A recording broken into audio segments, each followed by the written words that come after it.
While I was traveling for work, my 14-year-old daughter woke up to a note from my parents. Pack your things and move out. We need to make space for your cousin. You're not welcome. 3 hours later, I handed them this.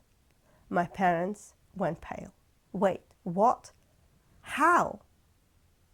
Now, let me be clear about something.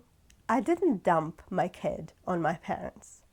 We had been living there for 3 years, and I was gone for a short work trip we had agreed to in advance. Ella is 14, independent, easy. All they had to do was, well, not kick her out. The morning after I left, my phone rang at 7:15. It was Ella. And Ella doesn't call me at 7:15. If she's awake at 7:15, it's usually to stare at the ceiling and hate school, not to call her mother. I picked up. And the second I saw her, I knew something was wrong. Red eyes, puffy face. She looked like she was trying to hold it together. So I kept my voice calm. You know that voice you put on as a parent? Like, if you sound steady, maybe everything will be steady. Hey, sweetheart, I said. What happened? She didn't even answer straight away. She swallowed, looked down, then lifted this piece of paper with both hands. I got a note, she said. A note from who? She just stared at it, like she couldn't believe it was real. Grandma and Grandpa, she said. My parents. My brain was trying to make this make sense. What does the note say? I asked. Ella took a breath, like she was about to step onto a stage, and she read it. Pack your things and move out. We need to make space for your cousin. You're not welcome. That was it. No, please, no, let's talk, no, we're sorry, just move out and you're not welcome. Written to a 14-year-old. I actually sat there for a second, staring at my screen, trying to decide if I've misheard. Like, maybe the note said, pack your things and move out. We need to make space for your cousin. We love you. It did not.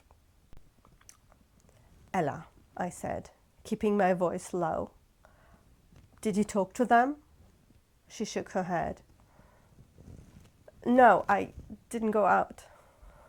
I don't want to see them. Her voice cracked on the last word, and she blinked fast, like if she blinked the wrong way, she would start sobbing again. That hurt more than the note.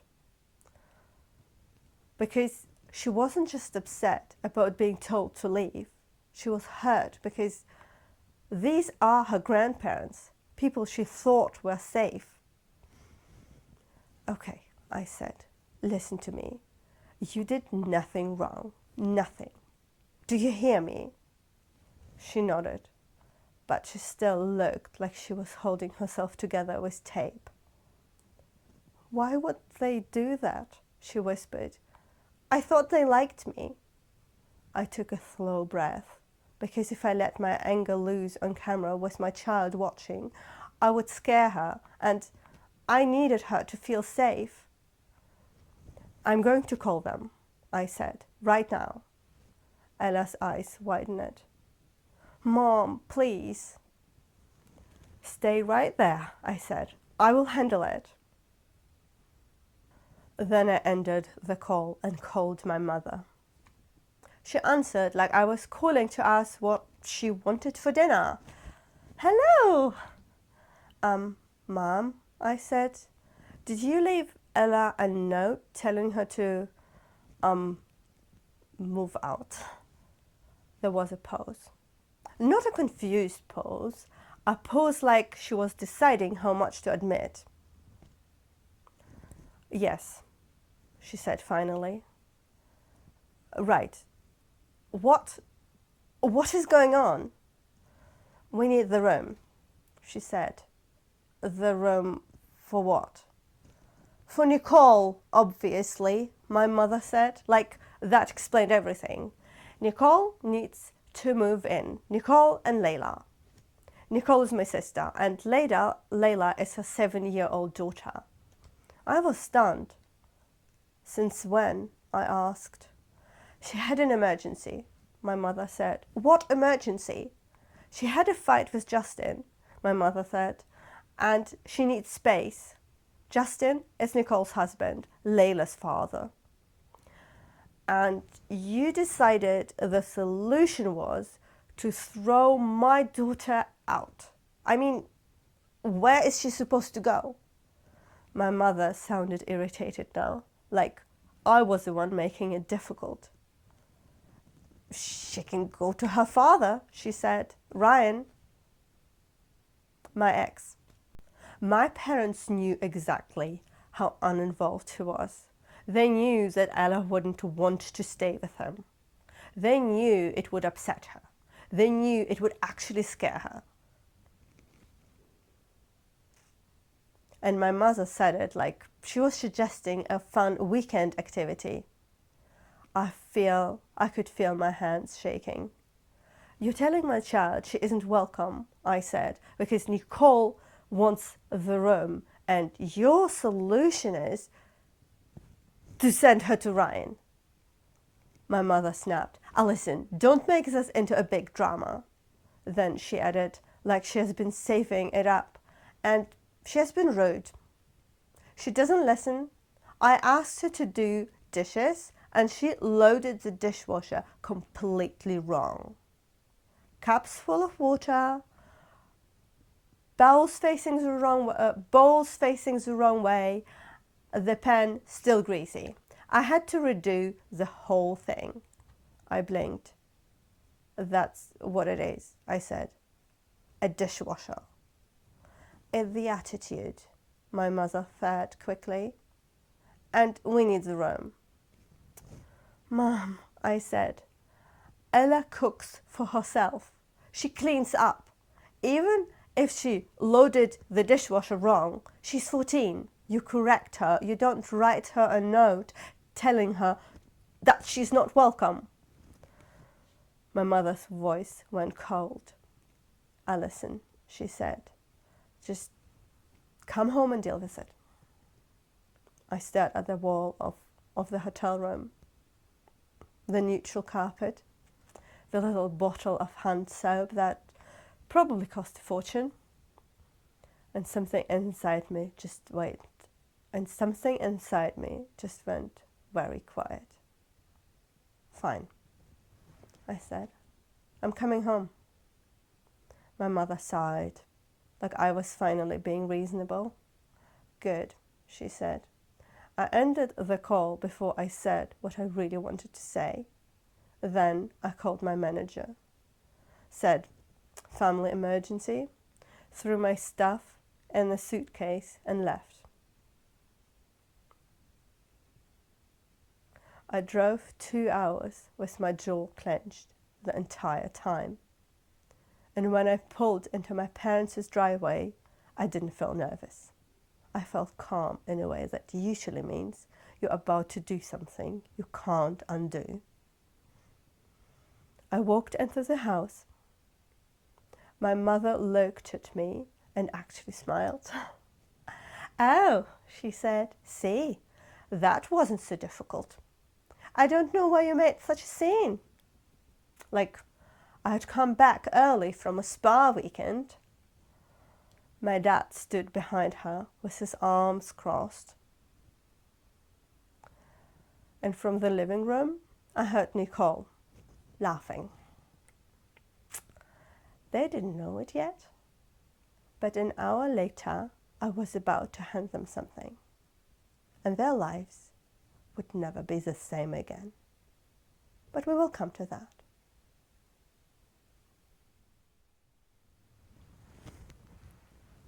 Now, this part matters, because if you only hear about the note, you might think my parents just snapped. They did not snap. This was a pattern. The note was just the loudest version of it. Nicole and I grew up in the same house, with the same parents, but it honestly felt like two completely different childhoods. Nicole cried. My parents rushed in like there was a fire. I cried. I got told to stop making a scene.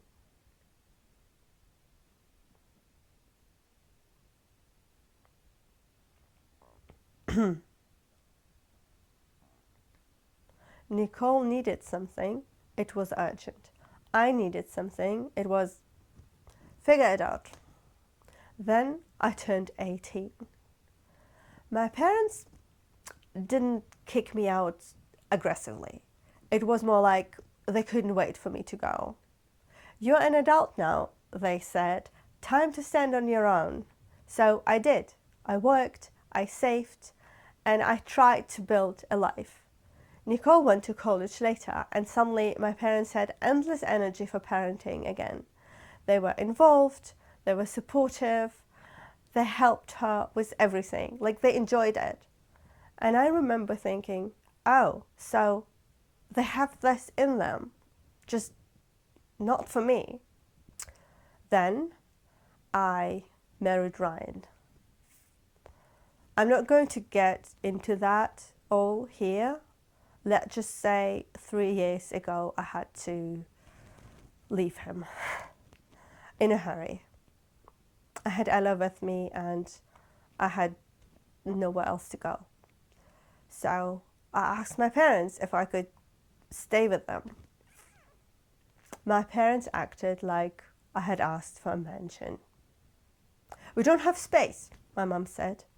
My dad did that long sigh thing, like I was the one causing problem. When I tried to explain why I needed to leave, my mum looked at me like she didn't believe me. You were with him for 12 years, she said, so why now? Then she said, if it was really that bad, you would have left him earlier. That one hit. Because I wasn't asking for a debate. I was asking for my parents to be, well, my parents. In the end, they agreed. But it came with conditions. They owed the house outright, no mortgage. But at some point, they had taken equity out on it, a loan against the house. And once I moved in, suddenly I had to contribute. Half the equity payment, utilities, groceries, all of it. Plus, I became the default house helper. Deep cleans, scrubbing, organizing. My mom loves deep cleans. The kind that never ends. The kind where you finish one room and she points to the other like, you have signed up for a never-ending cleaning torment. And she would say the same line every time. You're an adult living with your parents. You have to compensate. Nicole, meanwhile, could have one normal argument with Justin, and my parents will roll out the red carpet. This happened before I even left Ryan. Nicole had a fight with Justin, nothing dangerous, just a relationship fight. She showed up with a bag. My parents acted like she was arriving for a holiday. Fresh sheets, snacks, sympathy, no lectures, no bills. Nicole never paid. Nicole never deep cleaned the attic. Nicole never had to compensate. She just existed and they were happy about it. Nicole and Justin had Layla, and the favorism carried right down to the next generation. Layla was the favorite granddaughter. Ella was just tolerated. Ella felt it. Kids always feel it. Now, here's the part I didn't know until recently. 2 weeks ago, before the note, my mom asked me to do a deep clean in the attic because, of course, she did. So I went up there with a trash bag and a box and my usual attitude of, if I do this, maybe everyone stays calm. I found old photos, other stuff, and a folder buried under papers. I opened it because I assumed it was some tax stuff or some old house documents, something boring, and it was not boring. I saw my grandmother's legal name on top. My grandmother has died 10 years ago. I always believed she left the house to my parents. That was the story, but the documents I held in my hand said something else. They said there was a trust. They said beneficiary. They said Ella. They said that my daughter Ella was the sole beneficiary. I remember standing there in the attic, dusty and frozen, thinking, no, that can't be right. That has to mean something else. So I did what I do, what some things feels too big to hold. I took pictures. I put the papers back. I went downstairs and I just acted normal. Then I called the lawyer. Her name was Ms. Collins. She listened, she asked questions, she didn't act shocked, she acted focused, and she said, we need to request everything. All paperwork, all accounting, everything they did as trustees. She drafted a letter for me, a formal demand, and I didn't send it. I didn't give it to my parents because they're my parents. And I needed time to wrap my head around the fact that they never told me, not once, not in 10 years. Then they handed my child a note that said, you're not welcome. And my, maybe I will handle this gently time was over. Back at my parents' house, my mom was still acting like I was being dramatic. My dad was still doing the arm cross thing. Nicole was still in the living room, loud and cheerful, like we were not in the middle of a crisis. I walked straight past them and went to Ella's room. Ella opened the door immediately, like she had been listening. Her face fell when she saw me, and then she tried to pull herself together, because she always does that. Mom, she whispered, are they really making me leave? No, I said, we are leaving together, right now. Her shoulders shook with relief and fear at the same time. Then she said the thing that broke me. They said I could go to Dad. I felt my chest go tight. I know, I said, and you're not going, I promise. Ella nodded, hard. Her eyes filled again. Why don't...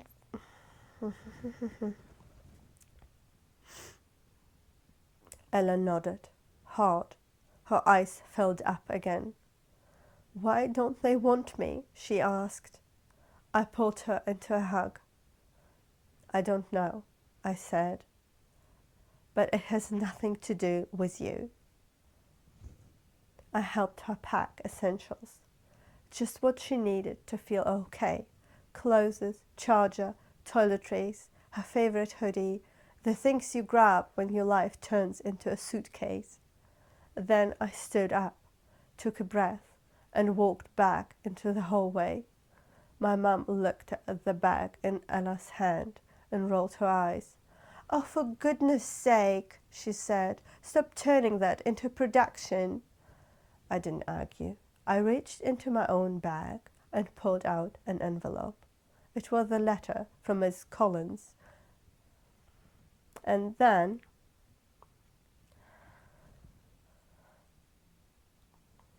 it was the letter Miss Collins had prepared, the ones I had been too hesitant to use.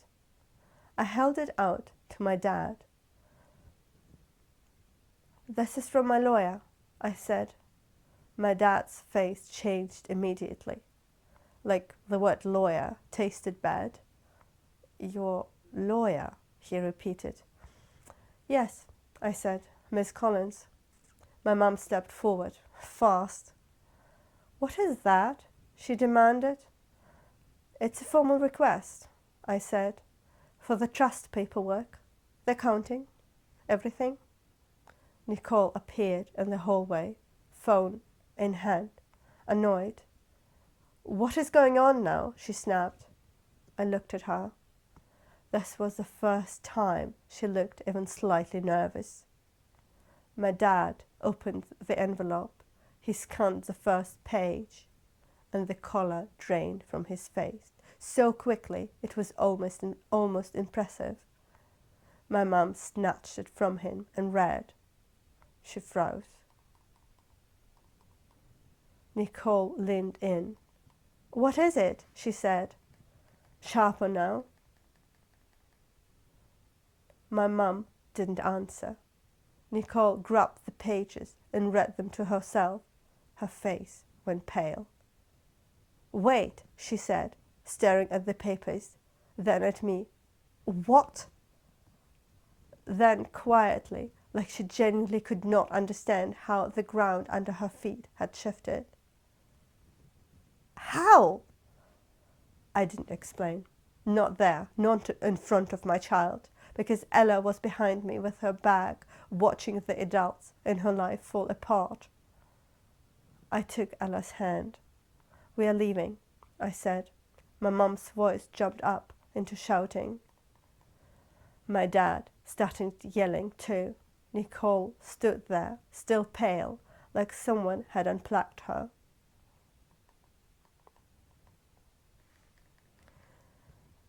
And I walked out of that house with my daughter 3 hours after that note. That day, we stayed with my friend Erica. Erica's been in my life for a long time. She's safe. Ella knows her. She didn't grill us. She just let us come in, breathe, and get through the night. My phone did not stop buzzing. Mom, Dad, Nicole, Mom again, Dad again. They had never cared about contacting me before this much. So that evening I called Miss Collins, the lawyer I had spoken to after I found those trust papers. I told her everything. She said, send me a photo of the note right now. I did. There was a pause while she read it. Then she said, okay, we are filing. First thing, emergency. I said, how fast can this move?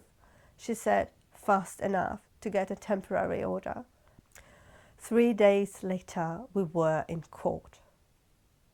It was exactly as unpleasant as you would expect. Cold room, hard benches, everyone pretending they're calm while trying to destroy each other politely.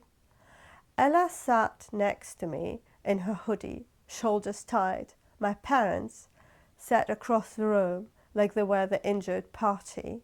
Nicole sat behind them. She looked tense. Not guilty, not sorry, just tense. Like she couldn't believe her temporary stay had turned into a legal reality. When my parents spoke, they were all over the place. First, my mum said, of course Alison knew about the trust. She's pretending. Then my dad said, we never kicked anyone out. They chose to leave. Then my mum said, she was difficult. She wasn't cleaning up properly. That's why we told her to go. Ella went still. Not shocked, exactly, more like embarrassed. Like she was doing a 14-year-old math of, wait, this is really what they're using against me? I felt her hand tighten around mine. Miss Collins stood up and handed the judge the note. The actual note? The one that said, you're not welcome? The judge read it silently. And you could feel the air change. Like the room itself decided this note was not normal. It was not a normal family disagreement. The judge looked at Ella. Ella shrunk back a little. Then she straightened it because she had that in her, that stubborn bravery. Do you feel safe living with them? The judge asked. Ella's voice was small but clear. No. My mum made a sound of annoyance, like Ella was being dramatic. Ella flinched. The judge noticed. And I saw it, that moment when someone in authority actually sees the dynamic, not just the paperwork. Ms. Collins spoke calmly. The beneficiary is a minor. She said, she needs stable housing. The trustees' actions have been hostile and destabilizing. We are asking for temporary relief so the child can live in their home without intimidation. My dad snapped. That is our house. The judge looked at him. From what I'm seeing today, the judge said, this property is held in a trust, and the sole beneficiary is the child. He tapped the papers in front of him. You have been acting like it's your personal home, but you are here as trustees. That's different. My parents' faces tightened. My mum leaned forward. This is outrageous, she said. We live there, and you wrote a note telling a 14-year-old she wasn't welcome in that same house, the judge said, holding up the paper. You tried to force her out while her mother was away. That's not a safe or stable situation for a minor. My mum opened her mouth, closed it. Then the judge said the words I didn't realize I had been holding my breath for. This is a temporary order, not a final ruling on the whole trust case, but the house situation has to be stabilized immediately. He looked directly at my parents. You will vacate the house within 7 days. That gives you time to move what you need, and it gets the child back into safe housing. If you believe you have legal arguments to make long terms, you can make them through the process. But right now, the priority is the minor. My mum's face went white. My dad half stood up like he was going to argue with gravity. You can't do that, he said. The judge didn't blink. I can, he said, and I am. You have 7 days. We walked out of that court, and I felt Ella's hand squeeze mine again. Not because she was happy. She wasn't happy because she finally felt like someone believed her.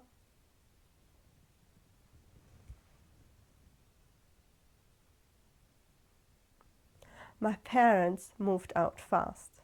Not gracefully, not quietly, but fast. Nicole and Layla never moved in, because once a judge says no, not like this, the whole plan falls apart. And honestly, Nicole's emergency didn't even last. She was furious, swearing she was done with Justin forever. Then a day later, they were like fine again. Apparently, the big crisis was something like him not backing her up in a small argument, or not saying the right thing fast enough.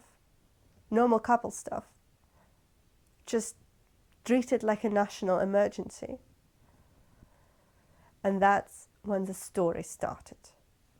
Not the legal ones, the social ones. Because when my parents couldn't control the house anymore, they tried to control the narrative. Flying monkeys showed up almost immediately. People I barely speak to, relatives I see once in a blue moon, they would call and start with, I'm just worried. In that tone, that means I already picked a side. Your parents are devastated. At first, I stayed quiet because I didn't want it to turn into a public show. Then the rumors hit Ella. That was the line.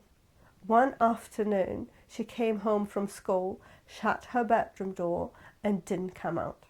I knocked and went in. She was sitting on her bed, staring at the wall, face tight, like she's been holding tears in her throat. What happened? I asked. She swallowed.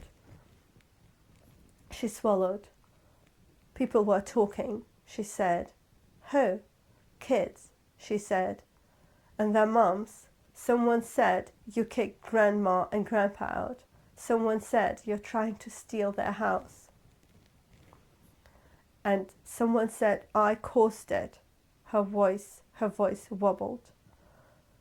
I don't want to go to school anymore, she whispered. I sat down beside her. Okay, I said. You don't have to go tomorrow. She looked at me like she expected me to argue. Then she whispered, I'm sorry. I put my hand on her shoulders. No, I said. No, this is not your fault. This is adults behaving badly. That night, I did two things. First, I called the school and removed my parents from every contact list and permission form, every emergency detail, everything. Second, I sat down at the table, opened my banking app, and stopped paying everything I had been paying before. The equity payment, utilities, anything connected to them. Click, done. Click, done. It wasn't petty, it was reality.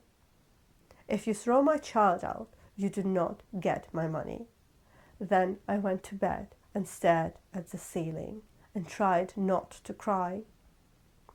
Because even when your parents are wrong, it still hurts to admit they will never be what you needed. The smear campaign got louder, so I did something I never wanted to do. I told the truth, publicly, but only the part that mattered. I posted a short statement, not long run, no insults. I said my parents wrote my 14-year-old daughter a note telling her to move out while I was away, at work. And I posted a photo of that note. That was it.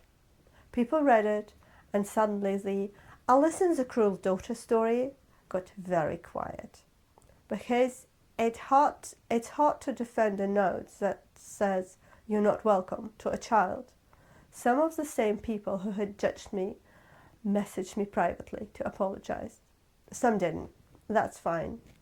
From what I heard, my parents stayed with long-term friends after they moved out. Those friends believed my parents at first. Then they saw the note. And that was the end of it. They told my parents to leave. The legal process continued in the background. Paperwork, hearings, back and forth. I won't bore you with the details, because half of it is just adults paying other adults to write angry letters. But I will tell you this. My parents tried everything. They tried denying, they tried blaming, they tried saying my grandmother wasn't in her right mind. They tried saying they were just trying to make things fair between granddaughters. They tried pretending it was all for Ella's benefit, which was especially bold considering they had literally tried to kick her out. Months into it, after another round of legal updates, there was a knock on the door. I opened it, and there they were, Mum and Dad, standing on the porch like they were visiting for coffee. My mum's face had this new expression she has never used in me before. Soft, sad, pleading. Alison, she said, we made a mistake. My dad nodded, stiffly. We love you. My mum said quickly, we love Ella. We are family. Please, can we not do this? Can we not make it worse? Worse? I repeated. My mum's eyes flicked past me like she wanted to see inside the house. You have to understand, she said. We have 2 daughters, 2 granddaughters. Your grandmother left everything to Ella. That wasn't fair. There it was again. Fair? My dad added. We just wanted it equal. I stared at them and felt something surprising. Not rage, just clarity. Equal? I said softly. When was anything ever equal? My mum opened her mouth. I didn't let her. You had 10 years, I said. 10 years to tell me. 10 years to do the right thing. My mum's eyes filled with tears. I don't know if they were real or not. I didn't have the energy to judge. I found out 2 weeks before the note, I said. My mum blinked. What? I found the documents, I said, 2 weeks before you told my child to pack her things. My dad's jaw tightened. And do you know what I did? I said. Nothing. I didn't blow up your life. I didn't come at you screaming. I went to a lawyer and I sat with it because you are my parents and I didn't want to believe it. My mum whispered. I listened. And then you kicked out my child. I said. You suggested she goes to Ryan. You did it while I was away, so no, we're not starting over. My mum's face tightened. Please, she said. We made a mistake. You wrote it down, I said. You meant it enough to put it on paper. My dad put a hand on her arm and pulled her back slightly. They stood there for a second longer, like they were waiting for me to change my mind. I didn't. They left. And I closed the door.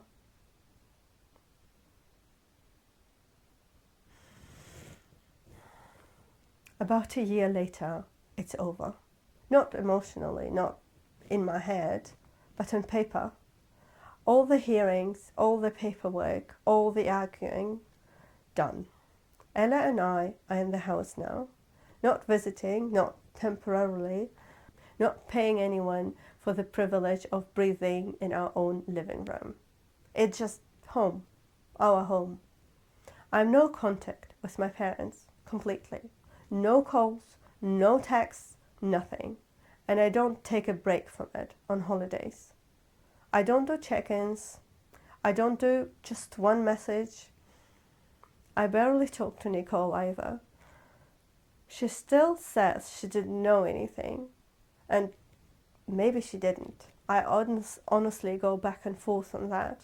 Because she still talks to mum and dad.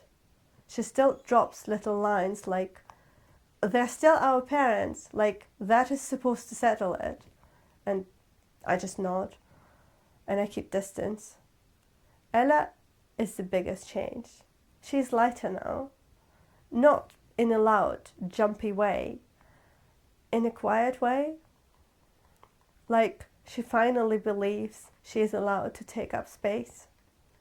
She laughs more. She doesn't flinch when her phone rings.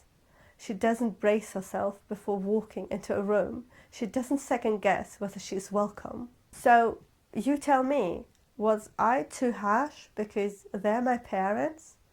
Or did they stop being my parents the moment they tried to throw my child out?